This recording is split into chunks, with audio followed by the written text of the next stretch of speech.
Welcome to the Rising Spivey Show. I'm your host, Miss Chanel Spivey. Thank you so much for tuning in to yet another episode. So happy to be here. I'm feeling so good today. I feel like I look good too. What you think?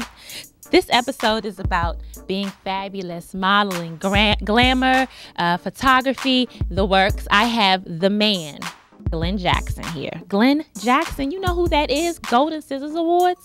Need I say more? And then I have my man, Anthony Tillman, in the building. He's a photographer in the Washington, D.C. area. This is going to be a great, fabulous episode. Let's go.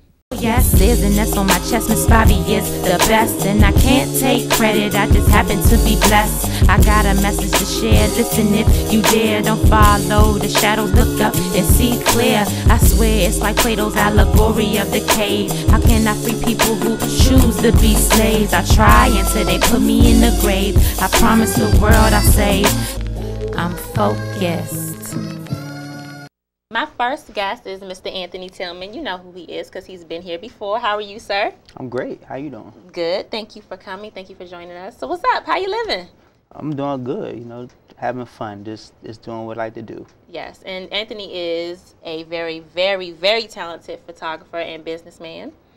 What have you been up to? You all over the place. You're on red carpets. You're traveling. What's the latest and the greatest with Anthony Tillman? Well, this year I'm doing something like that I pretty much did last year. I'm on a tour, so I pretty much travel to major events around the world, red carpets, and pretty much just photograph many of the events. Like recently, I just attended the Oscars, so I had a chance to go to the Oscars in LA and just cover the red carpet and meet most of the celebrities, and so that's part of my tour, and then you get to go to like major events. I think that's a really good thing about me is that I'm able to travel and do what I like to do, not just photograph people, but photograph major events. And then also, came back from LA and then had to go to New York and then cover an event. And then I had to go to like another place. I was supposed to go to Tokyo this year, but unfortunately due to the earthquake, I couldn't attend. It was for the Cherry Blossom Festival in Tokyo.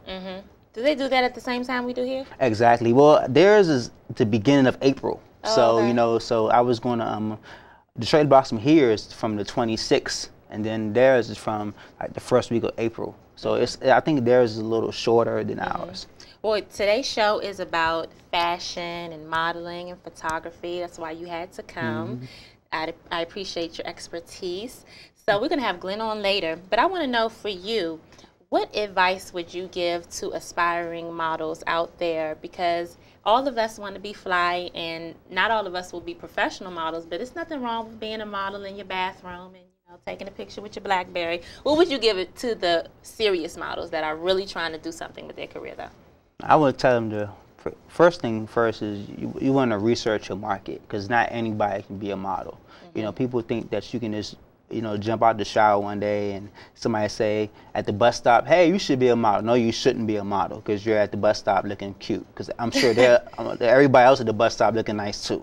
You want to research your market because there are different types of models for different types. You have a fashion model, you got glamour models, you got runway models, and so you got to know your market. You got to research your history, because this industry is not about what you're doing, it's about the results that you're putting in, because a full-time model is constantly working. So if you're a part-time model, you can't consider yourself professional because you're still learning. And a lot of models these days make mistakes because they jump out there and already consider themselves a professional. You just started yesterday, and on Friday, you're a professional model. No, you're not. So professional would be a full-time paid model. Well, you're getting paid gigs consistently. You're not just working on a lot of people misunderstand the type of modeling they're doing. If you're a glamour model, you're not getting paid for like calendars, and you're getting gigs from people that's hiring models. You have to kind of make sure that you're constantly working to be a professional full-time model, because your portfolio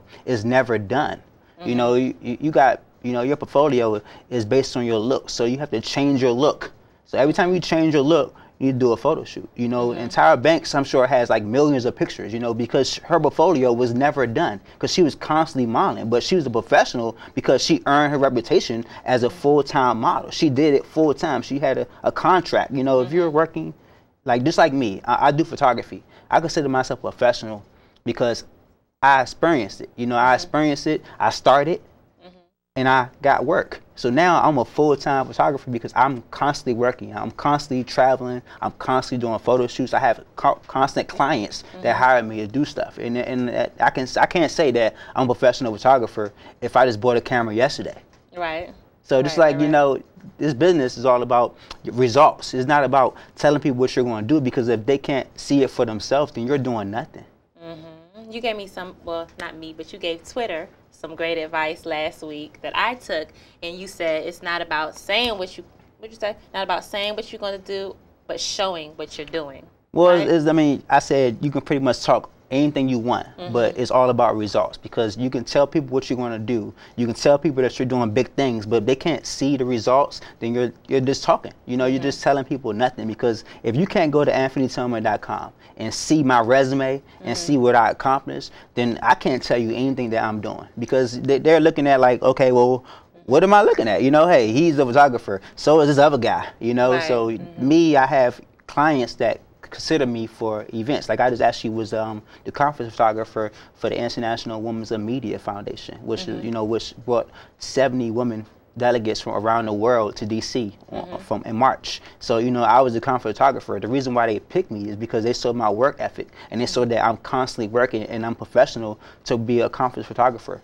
So, you know, clients look at my work and they go to my website and they say, this guy Anthony, his portfolio is versatile. You know, he can shoot, he can be in a glamour magazine, he can be in an international magazine, he can be in a paper, he can be, his portfolio is all around. You know, I cover the White House, he can go from the White House, he can shoot a professional model, he can shoot an ambassador, he can photograph anybody he wants to, because my portfolio is everywhere. I can do architect photography, I can photograph kids. So it's like, this dude is like everywhere. You know, he went from the Oscars to the Grammys. You know, he covered the ESPY Awards. He's traveling on his own money. You know, and the results show, because I'm published monthly. Like if you look at my portfolio, I'm published weekly. I'm probably in like a publication every week, because my pictures are everywhere. Well, congratulations. Thank you. What do you say your success is contributed to? I guess hard work and perspiration, right? I mean, just like focus. I mean, just constantly working, and it's constantly just trying to come up with great ideas to just market myself. You know, like marketing and branding is a key thing about me that I feel that's important to my success, because I'm constantly branding myself. Thank you for bringing that up. Branding is really important, and especially with modeling, the business period. What are some misconceptions with branding? What do people not know about branding? For instance, I think we just see, for instance, branding to me would be when you see Chanel, when you see the Rising Spivey, the title of the show, do you know, what do you think, right? Is that what I should be figuring out when I'm gathering my brand or my marketing plan? Well, I think branding has to do with what people consider like your niche. Like, you know, you think of like, you know, you want to, like if, like I say I want to go get some batteries, I would think of like Radio Shack. You know, that's what people consider branding. You know, you think of Toys R Us. You know, like if somebody think of photography, I want them to think Anthony Tillman. You know, or if somebody think, you know, like a TV show, I want them to think Rising Spivey. You know, so that's what brand is about. When people see that what you're doing is what you're known for. You know, like if you think of model or top model, you think Tyra Banks. So that's what branding is about. So if you know, it takes a hard work and dedication to get your brand out there, and then you know, you can't, and the biggest thing that people ruin their brand is by integrity, because they lose their integrity. You know, their integrity takes advantage of them, and they really don't have any type of confidence in what they're doing. They just doing everything. You know, integrity is a big part of business. You know, if you don't have any integrity in business and people can't trust you with their brand, then you're nothing. You know, the same thing about the fashion industry. If people don't see that your work is showing, like if you go to, like, you know, a fashion show and that fashion show is horrible, you know, you want them to tell you, you know, I mean, I would want them to tell me that my work is horrible, you know, or just like, you know, my work is not good enough to be in this publication or something like that. And it all happens because, you know, I tell people all the time, I don't want to be the biggest photographer. I don't want to be the best one. I want to be a great one, because I want people to see my work and say, that dude Anthony, he takes great photos. Not he's the best photographer. You know, I'd rather be a great photographer than the best one, because I want people to say that guy, you know, he puts in work and he earned his way to be good. And you are. Thank you. Well, I'm trying, you know. And we know he knows he's a great photographer. Exactly. I mean, hey, I earned it, you know. And you should. You know, I think I'm coming into my confidence with knowing who I am and where I am with this. Well, you should. I kind of tiptoe around it. I like to be polite, you know. Well, you have a great thing going on. You have a great show, you know, that I'm on right now. So hey, you already done brand yourself because you got great guests. Not once but twice. Yeah, you got Glenn Jackson, you know. So hey, that's a big step. Glenn, you know, he's been doing his business for 20 years, 25 years. So and you worked with Glenn. Yes, I have. I've been doing marketing for Glenn for the past 10 years for the Golden Scissors Awards. Pretty much Glenn Jackson, the agency, I've been pretty much working with Glenn for. And, you know, I come to know Glenn for a long time and work with him for years. So, you know, he's a great person to work with. And he, as you can see on the show, probably, he has a lot of stuff going on. Mm-hmm. Yes, he does. And I look forward to talking to him. So let's get right to that. Thank you very much, sir, for being here again. Stay tuned. I'm Chikwama. I knew you was going to do that. I knew it. I felt it coming. Thank you for tuning in to the Rising Spivey Show. I have our guest of honor, Mr. Glenn Jackson, in the building. It's such an honor for him to be here because I've heard Glenn Jackson's voice on Russ Parr's morning show. I've seen him on TV. I've seen videos of him on YouTube, and he is sitting right here with me. How are you doing today, sir? I'm great. I'm great. Excited to be here. Thank you. I'm happy that you accepted my invitation because, you know, you're a star and you could have said, Chanel who? What? Oh, you're a star in your own right. I'm honored. I'm honored. I'm humbly honored to be here. Thank you. So we know when we go to the hair shows, we can see all kinds of extravagant outfits. We see basically a play. We see the hair big. Like, what gave you this vision? How did you say this is what, because what you're doing is completely, or what you started doing was completely new to the world. How did you do it? I really, you know, when people say living your wow factor, someone who would have told me I would be doing this job, I probably would have told them that they were crazy. I just would have never, in a million years, would have thought that I could create something. I started this program at Bowling Air Force Base, and it was really just as an idea. I knew from an early age that barbershops and beauty salons is where you can reach our community, and that's one group of business owners that are in the $1 billion plus. Just the human hair portion of this community is over a $9.5 billion industry, all centered around how black women do their hair and what they put in their hair. So it tells you that this is the business to be in. And so when we came up with this idea, we said we wanted to do something that would give our community a reason to roll out the red carpet, dressed up, and be honored for excellence. The program has been copied, it's been stolen, it's been bamboozled. Are you flattered by that, or is it like, stop it? You know, people say the best form of flattery is imitation, but what happens is, and I think we do it to each other a lot, if we see something very successful, instead of me supporting your show, I go out and create my own show. And that's the biggest kind of, you know, misconception in our community. When you can be great at what you're doing, I can be great at what I'm doing, and we all can feed our families, and it be a proactive partnership. That's the message that I hope people will take from this experience. And I tell people all the time, doing this business has been challenging. It has not been easy. An individual in that convention center for over 10 years, some years we didn't even know where the funding was going to come from. I mean, 20 years later, no corporate companies in D.C. have sponsored Golden Scissors. And when I tell you, we've had hundreds of companies all over the United States that have seen value in what we do. But not D.C. Not D.C. But that may be not necessarily a bad thing. Right. And sometimes I think when bad things happen, they happen for good reasons. But I tell you this, in 20 years that we've done that program, the police has never had to be called out to our event in 20 years.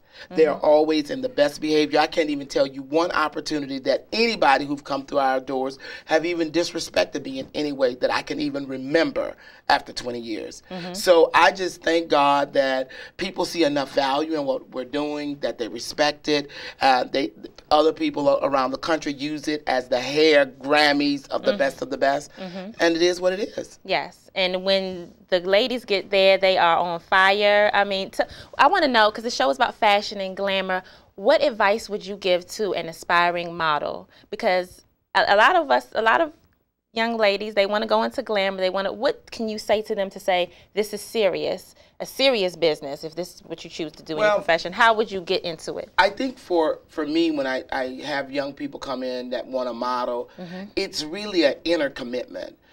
Some people think that the model mayhem and the Facebook will make you a Naomi Campbell. When I was in kindergarten, Naomi Campbell was a supermodel. Okay, now. I am a very old man, almost 50, and she's still a supermodel. So what does that tell you? That the ratio of it happening is slim to almost none. Right. So if you're going to do it with excellence. But you've got to be willing to invest in your own future. 99% of the girls that come through don't want to invest in a portfolio because they on Model Mayhem. They think everybody's going to shoot their pictures for free. So when you go to a professional, credible photographer, that's how he pays his bills, he's not going to shoot your portfolio pictures for free. You have to compensate him. Right. If you want to hire in a Derek Rutledge or a Kim Lee or a celebrity makeup artist who will make you look 100% better than when you started, they have to be compensated for their time.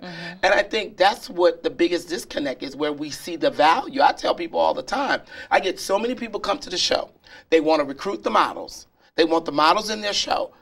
They don't pay for the radio. They don't pay for the venue. They don't pay for the flyers. They don't pay for the books. They don't do nothing but show up and want it to happen. So you can't expect to have these big returns if what you're putting into it is nothing. Right. How many parents you know, and I won't say any names because we're here on television, send their kids to modeling school and pay anywhere from $3,000 to $4,000, and they get nothing more than a certificate. They don't even graduate from a convention center like what Glenn Jackson do. It's reference to the Golden Scissors. They're in a small meeting room, and so many of them get duped, bamboozled, but that's where they see value. Yes. Tell me about your experience with having so many people come through your program and go on to find success, because I've heard you speak about how well you've done with taking people from that level to the next. Well, I'm very thankful that a lot of our girls have gone through Ebony Fashion Fair. We've had 3 girls that have come through America's Next Top Model. We've got national tear sheets all over the country. All of the Saga ads came from our agency. Our company created Hair Idol, which was done with Brandy. That was over $2.5 million given back to the community. I was listening to Tom Joyner and I was listening to Michael Bazin, and they were saying one day that we as a community need to open up beauty supply stores. At the amount of money that beauty supply stores are making off of black folks, we as a community should open them up. Absolutely. And then I thought, well, first of all, we'd have to first start by supporting black business. That's number one. So it's okay to open it, but once we open it, will we cross the threshold and buy? And that's the big question. So I went to several of my clients and I say, look, why can't we come up with something that can give back to this community that is making all of us have wonderful and successful lives in the form of a community reach back program that gives directly back to the community? Those programs were free to the general public. It gave thousands of dollars directly back into the community to the customers who buy the product. So, I mean, my concept of how I look at things is totally different than a lot of people. Yes. How were you successful? Because you've been doing it for so long. You're doing what so many, you know, because Glenn Jackson was on DCTV and we're on DCTV now. So I'm like, I could do this. How have you been, what would you say is your claim to your success? Because you are one of the baddest to do this. Well, you're very flattering. You might be the baddest as far as I'm concerned. Well, I know, I love seeing young people walk into their greatness. I mean, I'm a sharer, and I believe in sharing. I believe that each of us has a season. They can come to my events and network, pass out flyers, build their business, you know, really say, I can do this. At least I can be an inspiration to show that it can be done. But it hasn't been easy, and it hasn't been done without some pain. I mean, because with any business, there comes sacrifices. You know, I often ask myself, if I hadn't been doing this right now and had done like several of my classmates and friends, you know, I'd be somewhere, you know, with the house and work till 5 o'clock and get off and get a 2-week vacation. But then look at all of the people's lives that I've touched literally all over the world. I mean, when we did this program, people said, you know what, Glenn Jackson, I want you to do this in Miami with Latinos. I only knew 6 words. Hola, ¿cómo está? Muchas gracias, and bien. And we created the same momentum that we created in D.C. in Miami. Then they said, well, Glenn, could you do it with Dominicans? And we went to Santo Domingo, Dominican Republic, and did 3 years of successful events that catered mainly to the Dominican marketplace. All right. So there is nothing that you can't do. You know, the message really should be for those people that are on the threshold of a business that's not quite doing what they wanted to do, and they're in the struggling as to when it's going to happen. You talking to me right now? You talking to me? I don't. Hey, they on the threshold. You know. Success ain't always measured by how many decimal points you have behind what you make. Success is really measured by if something happened today or tomorrow and I was to leave this place called Earth, how will people perceive the work that I've done for our community? And to me, I sleep wonderful nights knowing that I've been able to really impact a lot of people. And you have. And I'm sure you continue to do amazing things. I'm going to be watching out for you. Thank you so much. Thank you so much for coming on to the show. Yes, thank you for having me. All right, and I will check up on you too. Visit us on our website. You can always go to our website, which is www.goldenscissorsawards.com. You can see a whole bunch of models from throughout the community. It's kind of show the start, the middle, and the end of their progression. Thank you, sir. Stay tuned.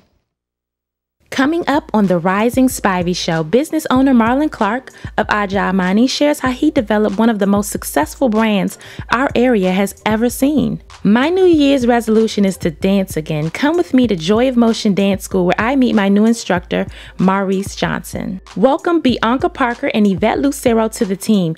They head over to Graduate University to meet Raymond Bell of the Hope Project. As always, my main man, Brian Hampton, is in the building with the Lifestyle Entertainment Report.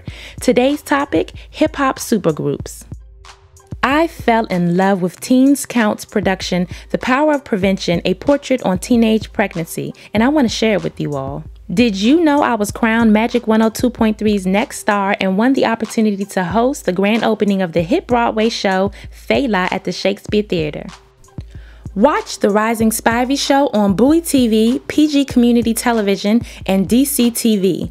Visit us online for show times and channel listings. www.risingspivey.com.